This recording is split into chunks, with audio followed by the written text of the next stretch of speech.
नमस्कार, आप देख रहे हैं द न्यूज वर्ल्ड और मैं हूं आपके साथ पूजा। खबरों पर जाने से पहले एक नजर डालते हैं टॉप हेडलाइंस पर। जोधपुर एयरपोर्ट में नए टर्मिनल से पर्यटन और इंडस्ट्री को होगा लाभ, शेखावत। केंद्रीय मंत्री ने रोजगार मेले में सौंपे चयनित युवाओं को नियुक्ति पत्र। आयुर्वेद विश्वविद्यालय में धूमधाम से मनाया गया राष्ट्रीय आयुर्वेद दिवस, मोटापा यूनिट का उद्घाटन।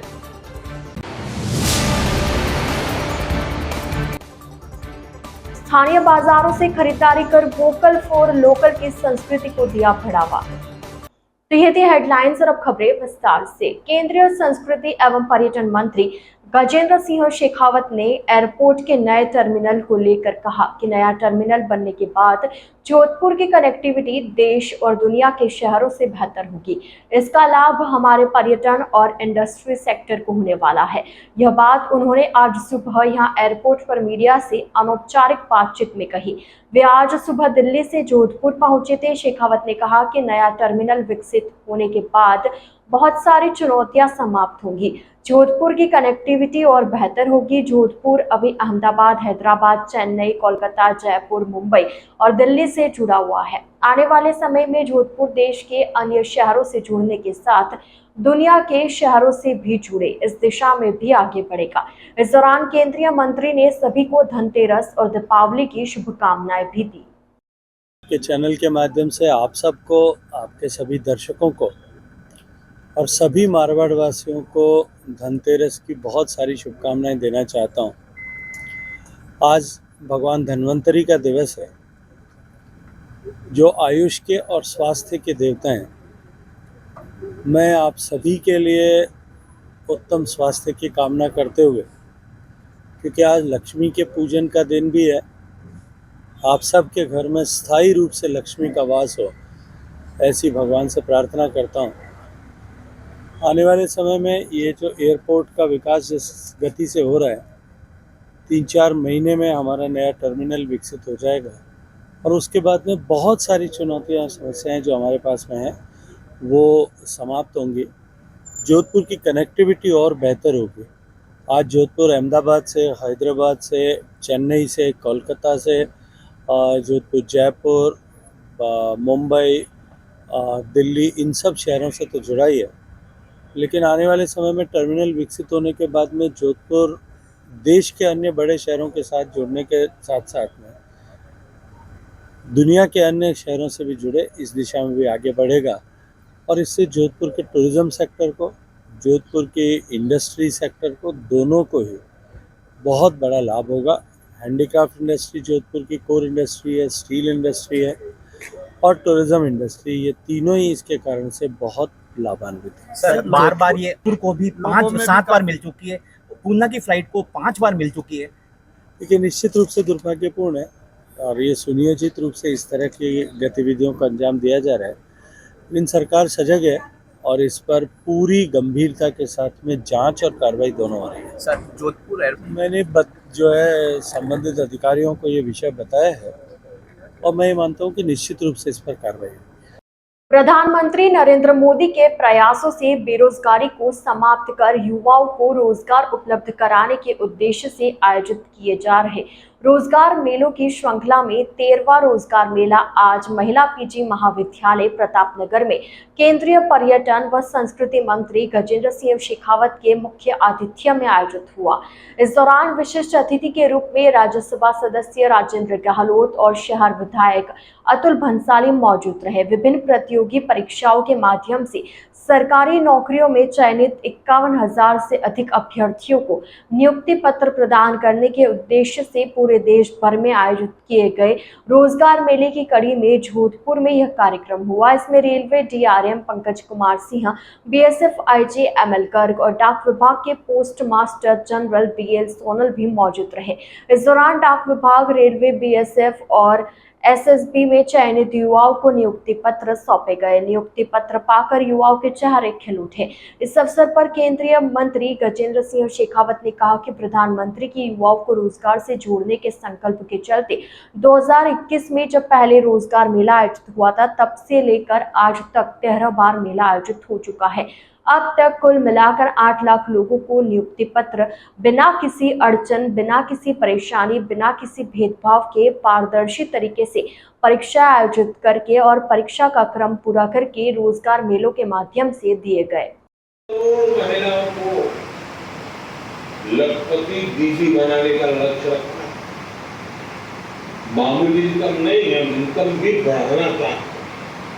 अब तक करीब 1.25 करोड़ महिलाएं लखपति। माननीय प्रधानमंत्री जी ने 2022 के अक्टूबर महीने में जो संकल्प देश के नागरिकों के सामने, युवाओं के सामने रखते हुए एक निश्चित प्रक्रिया के माध्यम से देश के सरकार के विभिन्न विभागों और उपक्रमों में 10 लाख रिक्तियों को भरने का जो संकल्प लिया था, आज 13वें मेले के पूरा होने तक 8.5 लाख ऐसे रोजगार इन मेलों के माध्यम से सामूहिक रूप से दिए गए। लेकिन सरकारी रोजगार के अतिरिक्त भी देश का युवा स्किल डेवलप करके देश की इंडस्ट्री के लिए, स्वरोजगारी बनने के लिए और दुनिया भर के ऐसी अपॉर्चुनिटीज को हार्वेस्ट करने के लिए, रोजगार के उन अवसरों को प्राप्त करने के योग्य बने, इस दिशा में भी सरकार काम कर रही है। युवाओं को स्वरोजगारी बनाने के लिए मुद्रा योजना के अतिरिक्त अन्य योजनाओं के माध्यम से भी जिस तरह की सरकार ने उनका सहयोग किया, उसके चलते हुए लगभग 47 करोड़ से ज़्यादा युवाओं ने उसका लाभ उठाया है। रेहड़ी पटरी पर बैठने वाले लोगों से लेकर के छोटी छोटी माइक्रो स्केल पर काम करने वाले लोगों तक, उन सबको सरकार की विभिन्न योजनाओं के माध्यम से निश्चित रूप से लाभ हुआ है। सम्मानीय प्रधानमंत्री जी ने जैसा अभी कहा कि खादी के बुनकरों को जिस तरह से प्रधानमंत्री जी ने खादी को प्रमोट किया, उसका क्वालिटी इन्हेंसमेंट किया, उसमें डिज़ाइन एलिमेंट को जिस तरह से वीव इन किया गया, आज खादी उद्योग की केवीआईसी की सेल जो है वो 1 लाख करोड़ रुपए से कहीं ज़्यादा हो गई है। ऐसे में देश में रोजगार के नए अवसर डेवलप करने के साथ साथ में जब पूरी दुनिया कोविड के बाद में इकोनॉमिक रिसेशन के भारी दौर से गुजर रही थी, तब माननीय प्रधानमंत्री जी के नेतृत्व में देश की सरकार ने जिस तरह से इंफ्रास्ट्रक्चर पर स्पेंडिंग की, पिछले साल में 11 लाख करोड़, इस बार में फिर 11 लाख करोड़, लगातार जिस तरह से इंफ्रास्ट्रक्चर क्रिएशन पर स्पेंडिंग किया, उससे एक तरफ रोजगार के नए अवसर बने, एंसिलरी इंडस्ट्रीज को रोजगार मिला और उसके साथ साथ में देश में इंफ्रास्ट्रक्चर ग्रो होने के कारण से औद्योगिक निवेश की नई संभावनाएं बनी, पर्यटन में निवेश की नई संभावनाएं बनी और इन सभी क्षेत्रों को विशिष्ट मजबूती प्राप्त हुई है। प्रदेश के पूर्व मुख्यमंत्री अशोक गहलोत मंगलवार को अपने गृह नगर जोधपुर पहुंचे। यहां उनका कांग्रेसी कार्यकर्ताओं व समर्थकों ने जोरदार स्वागत किया। पूर्व मुख्यमंत्री गहलोत मुंबई से वायु मार्ग के जरिए दोपहर में जोधपुर पहुंचे। उनके आगमन की सूचना पहले से होने के कारण यहां एयरपोर्ट पर कांग्रेस कार्यकर्ताओं और समर्थकों की भीड़ पहले से जमा थी। गहलोत के बाहर आते ही उनका जोरदार स्वागत किया गया। कई लोगों ने उन्हें दीपावली पर्व की शुभकामनाएं दी।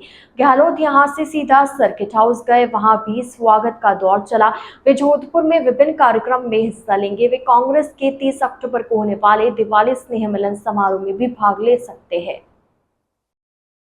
बहुत बहुत शुभकामनाएं कि दीपावली सबके लिए शुभ हो, सभी परिवारजनों के लिए मेरी बहुत शुभकामनाएं हैं। राजस्थान में अब जो है उपचुनाव हो रहे हैं, इसको लेकर के क्या कहना चाहिए? उपचुनाव भी जीतेंगे और महाराष्ट्र भी जीतेंगे। माहौल अच्छा है और कैंपेन कर रहे हैं, सब लोग मिलकर कर रहे हैं, एकजुट। महाराष्ट्र में भी कांग्रेस एकजुट है सब जगह। महाराष्ट्र और झारखंड में भी चुनाव हो रहे हैं। आप कहता हूँ आपको, सभी जगह माहौल अच्छा है, कांग्रेस पक्ष में है। डॉक्टर सर्वपल्ली राधाकृष्णन राजस्थान आयुर्वेद विश्वविद्यालय में 9वें राष्ट्रीय आयुर्वेद दिवस के उपलक्ष्य भगवान धन्वंतरी जयंती को हर्षोल्लास के साथ मनाया गया। विश्वविद्यालय के कुलपति प्रोफेसर वेद प्रदीप कुमार प्रजापति के नेतृत्व में इस विशेष अवसर की शुरुआत की गई, जिसमें शुद्ध परंपराओं और सांस्कृतिक धरोहरों का सुंदर समागम देखने को मिला। कार्यक्रम का शुभारंभ post graduate institute of Ayurveda महाविद्यालय में भगवान धन्वंतरी की पूजन के साथ हुआ। इस पावन अवसर पर कुलपति संकाय सदस्य, कर्मचारी और छात्र छात्राओं ने भगवान धन्वंतरी की पूजा अर्चना में भाग लिया, जो आयुर्वेद के देवता के रूप में जाने जाते हैं। इसके उपरांत विश्वविद्यालय के प्रशासनिक भवन और संजीवनी आयुर्वेद चिकित्सालय में भी हवन यज्ञ का आयोजन हुआ। इस अवसर पर कुलपति प्रोफेसर प्रजापति ने कहा कि यह दिन आयुर्वेद की प्राचीन विधाओं के प्रति हमारे आभार और विश्वास को दर्शाता है, जो शारीरिक, मानसिक और आध्यात्मिक स्वास्थ्य को बनाए रखने का एक अभिन्न साधन है।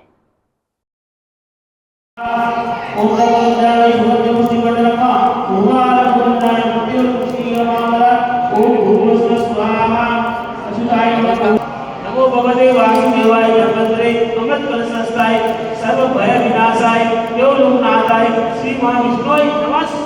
स्थानीय बाजारों से खरीदारी कर वोकल फॉर लोकल की संस्कृति को बढ़ावा दीजिए। मोदी जी का यह आह्वान आज देश की आर्थिक व्यवस्था का नारा बन गया है।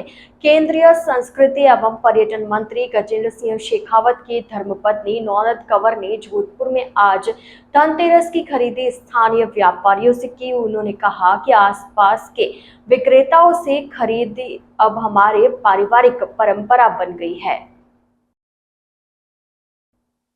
द न्यूज बर्ड के इस बुलेटिन में फिलहाल वक्त हो चला एक छोटे से ब्रेक का। ब्रेक के बाद जल्द हाजिर होंगे। आप बने रहिए द न्यूज बर्ड के साथ।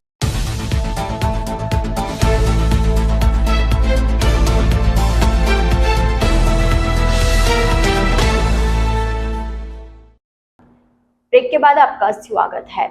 जोधपुर ग्रामीण की साइबर सेल ने ऑपरेशन एंटीवायरस के तहत कार्रवाई करते हुए साइबर फ्रॉड में शामिल 5 साइबर अपराधियों को पकड़ा है, जिनके पास से बरामद की गई इलेक्ट्रॉनिक डिवाइस में कई प्रकार के साइबर फ्रॉड से संबंधित ऐप पाए गए। इसको लेकर पुलिस अब 5 व्यापारियों से पूछताछ कर रही है। जोधपुर ग्रामीण एसपी राम मूर्ति जोशी ने बताया कि रेंज विकास कुमार के निर्देशन में ऑपरेशन एंटीवायरस चलाया जा रहा है। इसके चलते साइबर फ्रॉड में शामिल संदिग्ध मोबाइल नंबर धारकों की सूचना का संकलन कर उनके ठिकानों पर दबिश दी गई। इसको लेकर जोधपुर ग्रामीण के पुलिस थाना बिलाड़ा, पिपाड़शहर और शेरगढ़ हल्का क्षेत्र में रह रहे 5 संदिग्ध व्यक्तियों को गिरफ्तार किया गया। जोधपुर ग्रामीण के साइबर एक्सपर्ट पुखराज ने बताया कि इन लोगों के फोन को साइबर अपराध के लिए काम लिया गया था, जिनके खिलाफ उच्च अधिकारियों के निर्देशन में कार्रवाई की गई। वहीं आगे की कार्रवाई के लिए अनुसंधान जारी है। अब गाय को आवारा और बेसहारा नहीं कहने के आदेश, इसके स्थान पर निराश्रित शब्द से सम्मान देने के बड़े फैसले पर राजस्थान सरकार का एनजीओ सर्वजनहित एवं विकास सेवा संस्थान के अध्यक्ष एवं गोपुत्र विष्णु सरगरा ने स्वागत किया है। इस संबंध में पशुपालन और गोपालन मंत्री जोराराम कुमावत द्वारा गौ माता को निराश्रित शब्द से सम्मान देने के आदेश जारी करने पर सोमवार को जालोरी गेट चौराहे पर एनजीओ सर्वजनहित एवं विकास सेवा संस्थान के अध्यक्ष एवं गोपुत्र विष्णु सरगरा के नेतृत्व में आतिशबाजी की गई तथा एक दूसरे को मिठाई बांटी। इस अवसर पर गोपुत्र सरगरा ने सभी गो भक्तों की ओर से गौ माता के सम्मान के लिए महाराष्ट्र की तर्ज पर राजस्थान में राजमाता घोषित करने के शीघ्र फैसले लाने की मांग की। सरकार द्वारा हाल ही में जो हमारी गौ माता है उसको लेकर अब आवारा नहीं कह करके निराश्रित मान सम्मान को देखते हुए राज्य सरकार ने फैसला लिया है। इस फैसले को देखते हुए आज जोधपुर एनजीओ सर्वजनहित एवं विकास सेवा संस्थान सभी गौ भक्तों के साथ में जालोरी गेट सर्किल पर मुंह मीठा कराएंगे और आतिशबाजी करेंगे। इसको लेकर, इस फैसले को लेकर सभी गौ भक्तों के मन में खुशी की लहर है। यह गौ भक्तों का जो मान सम्मान हुआ है, यह इतिहास के अंदर पहली बार हमारे गौ माता को देखते हुए किया गया है। इसके लिए भजनलाल सरकार और हमारे जो नेतृत्व करता है प्रधानमंत्री मोदी जी के नेतृत्व में हमारे भजनलाल सरकार और कैबिनेट मंत्री जोराराम जी कुमार जी द्वारा यह आदेश दिया गया है कि गौ माता को आज के बाद में निराश्रित कहा जाएगा। यह सम्मानजनक शब्द उपयोग करने के लिए हम सरकार का अभिवादन करते हैं और सभी गौ भक्तों का धन्यवाद देते हैं। विष्णु सरगरा, आज आपने जालोरी गेट पर क्या जालरी गेट पर हमने जो गौ भक्त हैं आम जन को साथ लेकर के मुंह मीठा करवा रहे हैं और आतिशबाजी की है। विष्णु सरगरा, गौ भक्त, अध्यक्ष सर्व जनहित एवं सेवा संस्थान जोधपुर।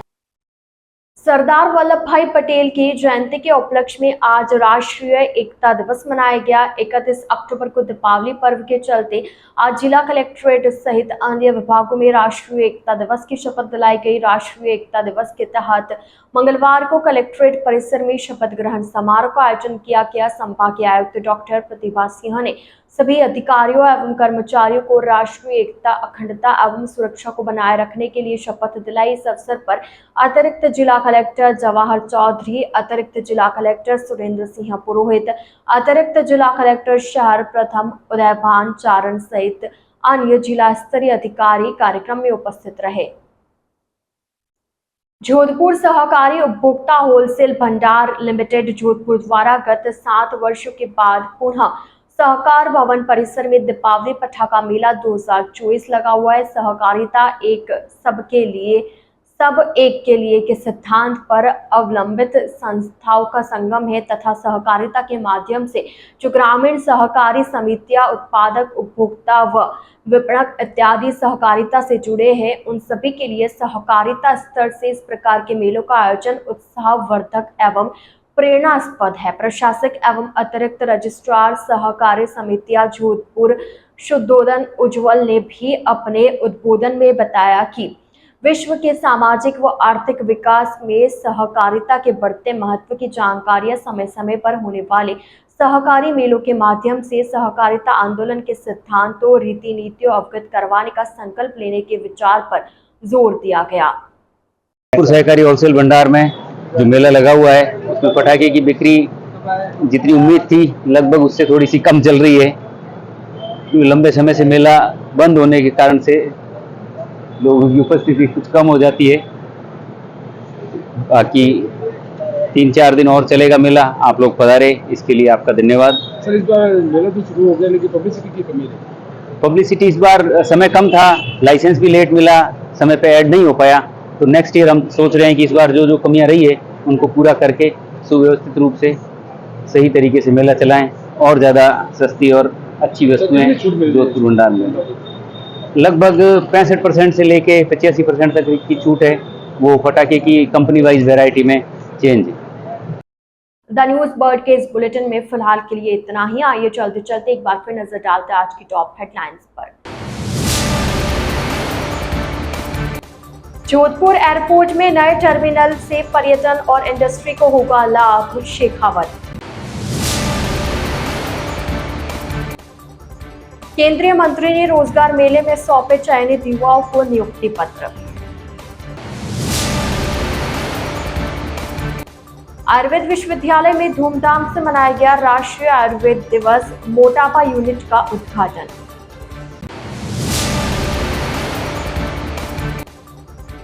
स्थानीय बाजारों से खरीदारी कर वोकल फॉर लोकल की संस्कृति को दिया बढ़ावा। तो अब दीजिए इजाजत पूजा को और आप इसी तरह बने रहिए द न्यूज़ वर्ल्ड के साथ। नमस्कार।